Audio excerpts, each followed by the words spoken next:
Ternyata Eyang Uti ini lagi buang seng besar ke atap kamar aku.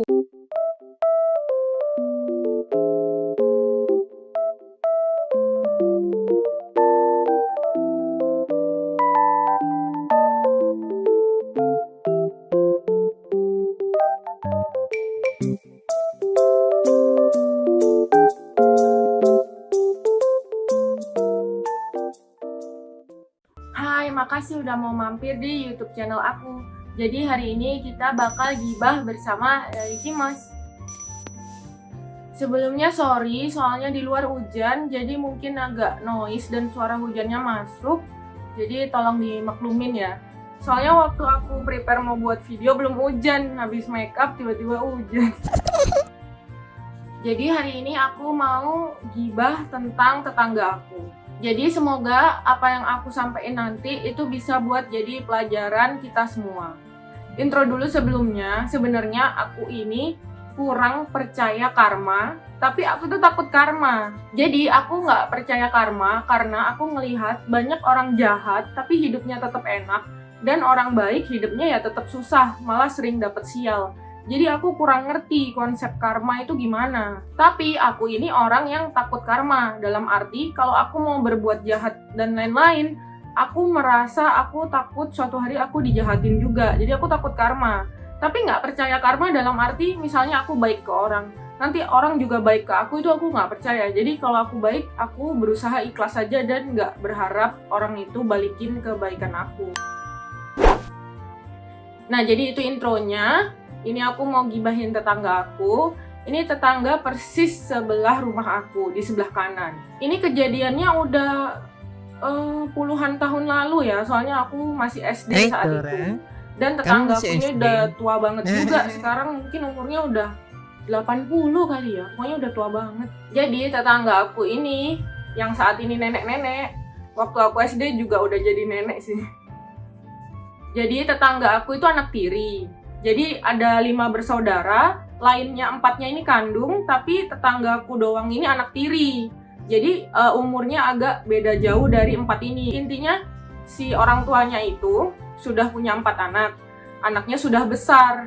Terus dia ngangkat anak, yaitu tetanggaku ini. Nah, tetanggaku ini biasanya aku panggil Eyang Putri. Karena cucu-cucunya manggil dia Eyang Putri, jadi aku ya ikut-ikut aja sih. Jadi saat orang tuanya mau meninggal, si Eyang Putri ini curangin kayak surat warisan gitu. Jadi dia buat surat warisan yang intinya rumah, yaitu rumah yang di sebelah rumahku itu, dan segala isinya. Terus mereka juga punya tanah di pasar, jadi rumah aku tuh deket pasar. Di pasar itu kan ada lapak-lapak jualan. Nah itu tuh milik tetangga aku, salah satu lapaknya. Pokoknya dia tuh manipulasi warisannya itu intinya semua satu rumah tetanggaku ini dan lapak di pasar itu jadi punya dia. Jadi waktu papanya itu sakit mau meninggal, jadi sekarat-sekarat gitu, papanya tuh langsung sama dia dicapin jempol gitu loh di warisannya. Jadi papanya tuh juga nggak sadar kalau mewarisi semua warisan itu ke dia karena emang sudah mau meninggal saat itu. Tapi ini aku kejadiannya tuh aku belum lahir. Jadi aku tuh tahu kejadiannya dari ini saudara-saudaranya dia kan cerita ke tetangga-tetangga gitu. Gimana kok rumah sama lapak di pasar itu malah jadi punyanya anak tiri ini semua. Semua warisan tuh jadi punya dia. Dan 4 ini tuh nggak dapat apa-apa sama sekali. Jadi mereka mungkin agak sebel terus cerita ke semua orang. Tapi setelah bertahun-tahun mereka ini yang berempat udah nggak benci sama si anak tiri ini. Kayak udah ngiklasin warisan yang diambil sama si anak tiri ini. Tapi anak tiri ini udah dapet semua warisan itu, tapi sifatnya nggak berubah. Dia tuh tetap jahat ke tetangga-tetangga juga, termasuk keluarga aku. Beberapa jahatnya dia ke keluarga aku itu salah 3-nya. Yang pertama, dia itu pernah nyuruh keluarga aku itu bayar uang misalnya sekian puluh juta karena dia bilang kalau keluarga aku ini rumahnya kebesaran dan ngambil sebagian dari tanah dia. Jadi dia minta uang ganti rugi. Karena waktu itu keluarga aku males ribut, jadi sama keluarga aku cuma dikasih uang tapi sekedarnya, ya udah misalnya 500.000.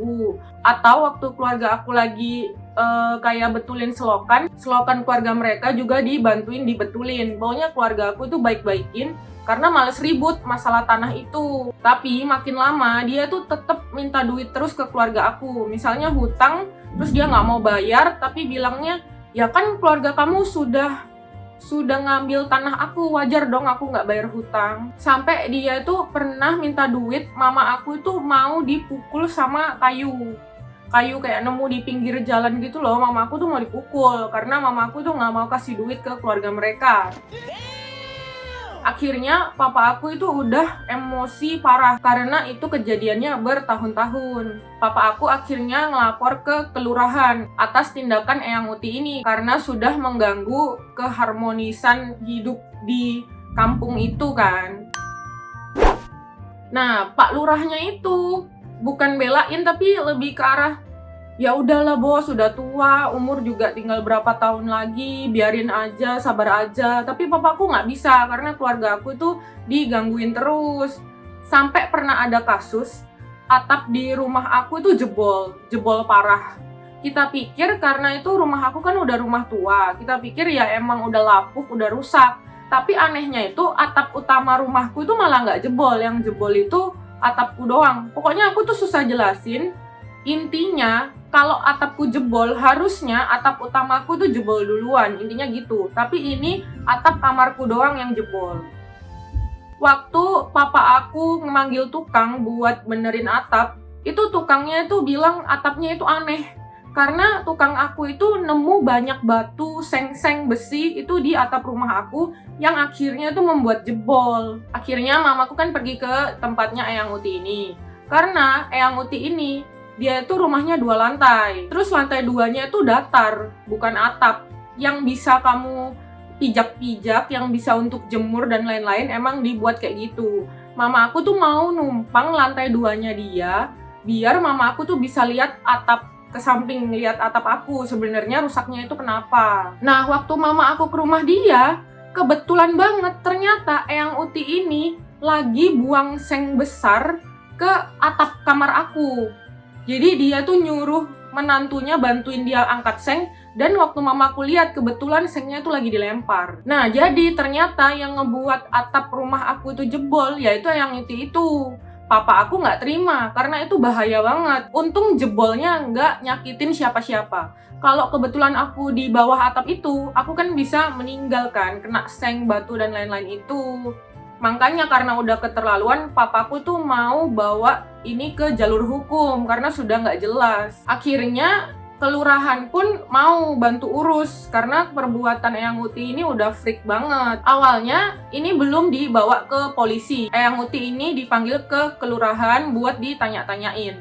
Tapi Eyang Uti ini nggak mau dateng, kunci diri di kamar. Akhirnya keluargaku tetap urus ke jalur hukum. Awalnya pokoknya di kepolisian itu sama di kelurahan itu nyaranin buat diukur dulu tanahnya. Jadi sebenarnya keluargaku itu ngambil tanahnya Eyang Uti ini berapa, ya udah nanti ganti ruginya berapa, udah clear, jangan dipanjang-panjangin lagi. Tapi ternyata waktu udah panggil tukang ukur, itu Eyang Uti kan diundang biar ngeliat sendiri berapa tanahnya yang keluargaku ambil. Tapi Eyang Uti ini nggak mau. Dia malah ngunci diri di kamar, terus nggak mau keluar, udah digedor-gedor nggak mau keluar. Dan waktu diukur, ternyata tanah keluarga aku yang kurang. Jadi ternyata Eyang Uti ini yang rumahnya kebesaran dan ngambil tanah keluarga aku. Udah tuh, ternyata Eyang Utinya kan kebukti bohong. Terus polisi sama kelurahan nyaranin, udah ini kan sebenarnya dia kebukti bohong, tapi kita nggak usah proses ke jalur yang lebih lanjut. Kalau dia aneh-aneh lagi, baru kita proses, karena ini sudah ada bukti kalau dia bohong. Keluarga aku pun udah setuju. Tapi Eyang Uti ini nggak berhenti ganggu keluarga aku sampai di situ.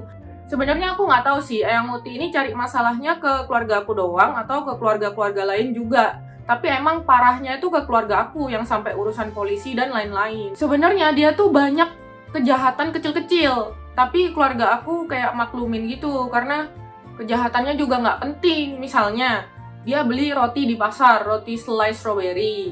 Terus dia makan kan, terus tinggal dikit rotinya. Tinggal dikit itu, dia waktu lewat depan rumahku, selai rotinya itu digosok-gosok ke jendela mobilku. Jadi jendela mobilku itu kotor semua.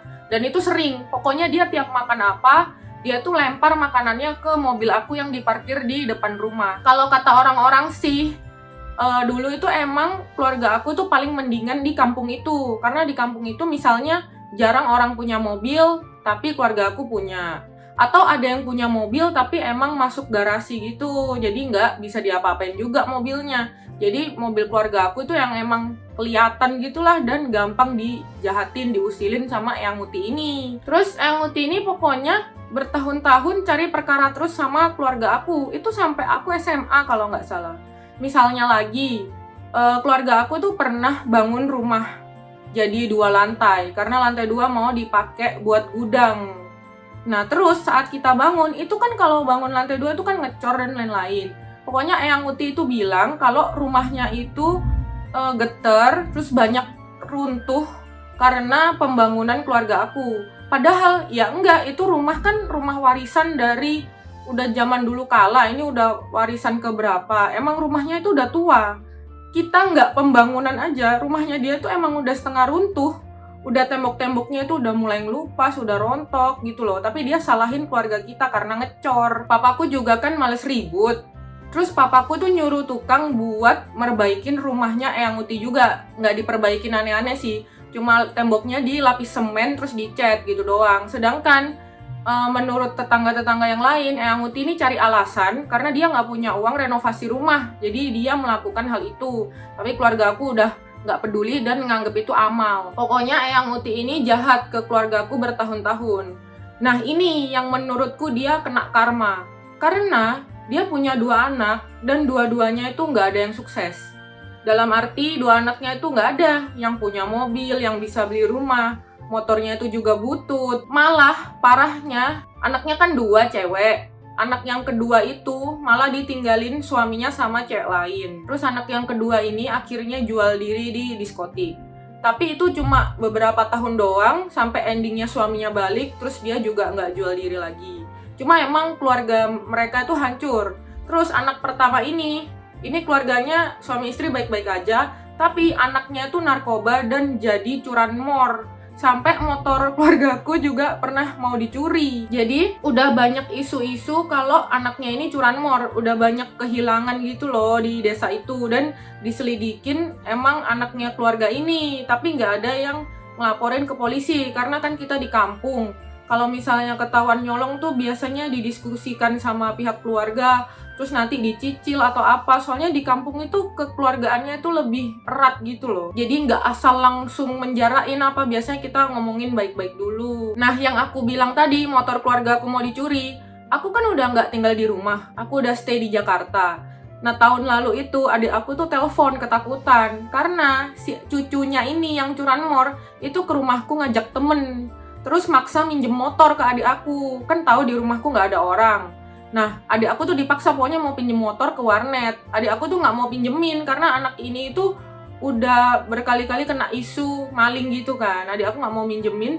Pokoknya dia maksa banget sampai kuncinya itu udah mau diambil gitu-gitu. Pokoknya adik aku ketakutan sampai telepon aku. Akhirnya mama aku tuh yang ngurus dan akhirnya nggak kena curi. Motor keluarga aku aman. Nah, ini karmanya selain keluarganya ini agak rusak, tapi rusaknya ya gitulah, pokoknya anaknya nggak ada yang sukses. Terus ini lucunya, dia kan tadi 5 bersaudara, dia kan dapat semua warisan. 4 orang yang nggak dapat warisan ini, yang dizolimi sama dia, mereka itu jauh lebih kaya dari dia. Karena udah bisa beli rumah sendiri, udah bisa keluar negeri, hidupnya emang nggak kaya raya gitu, tapi hidupnya tuh jauh lebih enak dari dia. Dan ini yang menurutku karma. Dia ngambil hartanya, haknya 4 orang ini, tapi 4 orang ini tuh hidupnya jauh lebih enak dari dia.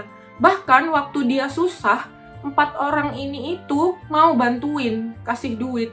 Bahkan dia tuh pernah kerja kayak semi jadi pembantu gitu. Jadi salah satu ini kan ada yang pedagang soto, tapi soto besar gitu loh, udah penghasilannya udah banyak. Nah, ini tuh yang bantuin keluarganya ini buat bersih-bersih rumah dan lain-lain, ya digaji. Itu mikirnya mereka pokoknya nolong aja lah. Tapi meskipun nggak kerja, kalau dia butuh duit juga sama 4 orang ini tetap dibantu. Jadi emang menurutku salut sih sama 4 orang ini. Yang mungkin kalau aku digituin aku bakal benci banget ya. Tapi 4 orang ini tuh legowo, udah ngiklasin semua yang dia ambil warisannya. Dan saat mereka udah kaya pun mereka masih mau ngebantu yang ini gitu loh. Jadi menurutku keren sih. Terus yang menurutku lucunya dari orang ini, dia itu tiap berbuat jahat terus ketakutan, dia tuh pasti berdoa dan puasa berhari-hari. Contohnya kayak mau dilaporin keluargaku ke polisi, dia itu 7 hari puasa dan berdoa di kamar agar gak kebukti kalau dia bohong. Menurutku itu absurd sih orang ini. Kayak maksudnya Tuhan kok dipakai buat bantu kriminalnya dia gitu loh, kan aneh ya kan. Ya gitulah, pokoknya itu intinya dari tetangga kananku ini. Jadi menurutku, aku nggak percaya karma, tapi jujur aku ngelihat orang ini tuh emang hidupnya itu kena karma. Mungkin, aku nggak tahu lagi. Atau kalau mau dilogikain juga bisa, karena dia dapat semua warisan, dia jadi males kerja, lebih ngentengin hidup, makanya terbuai dan akhirnya malah nggak sukses. Beda sama 4 orang ini. Karena mereka nggak dapat warisan, mereka itu fight mati-matian untuk bertahan dan akhirnya sukses gitu kalau di logika. Kalau mau dibilang karma bisa, kalau di logika bisa gitu. Sekarang yang dia ini udah tua banget dan udah susah jalan, udah tua banget. Tapi sampai sekarang masih harus jualan pecel di pasar itu.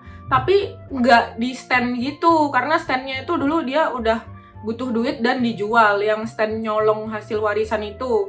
Jadi dia jualan pecel itu nggak di stand, di pinggir jalan, cuma pakai meja, dan untungnya tuh sedikit banget. Dia tuh juga terpaksa kerja karena 2 anaknya itu, ya pokoknya hidupnya kekurangan banget lah. Jadi dia udah tua masih terpaksa kerja, emang kasihan sih. Cuma jualan pecel itu pun kayak masih kena masalah gitu loh. Karena dia tuh jualan pecel, misalnya hari ini nggak laku. Nah, kalau dibuang kan dia sayang. Jadi besoknya itu sama dia diangetin lagi. Misalnya kayak tempe tahunya digoreng lagi dan jual lagi. Tapi kan rasanya udah nggak enak. Jadi dia banyak dapat komplain gitulah dari orang. Nah, jadi itu gibah aku hari ini. Terserah kalian mau ngambil hikmahnya dari sisi sebelah mana. Tapi sekali lagi menurutku keburukan itu endingnya akan membawa keburukan sih. Entah gimana teorinya. Jadi kalau bisa kita hidup lebih baik. Gak apa-apa kalau kalian jahat, yang penting kita mau berubah dan bertobat. Karena yang aku lihat dari Eyang Uti ini, dia udah salah, jahat, sampai tua pun gak bertobat gitu loh. Jadi gak apa-apa kita salah, kita jahat, tapi kita bisa jadi orang yang lebih baik. Makasih semua yang udah nonton. Jangan lupa buat like, subscribe, sama komen kalau kalian suka sama video ini. Kalau mau kritik dan saran juga boleh. Bye-bye.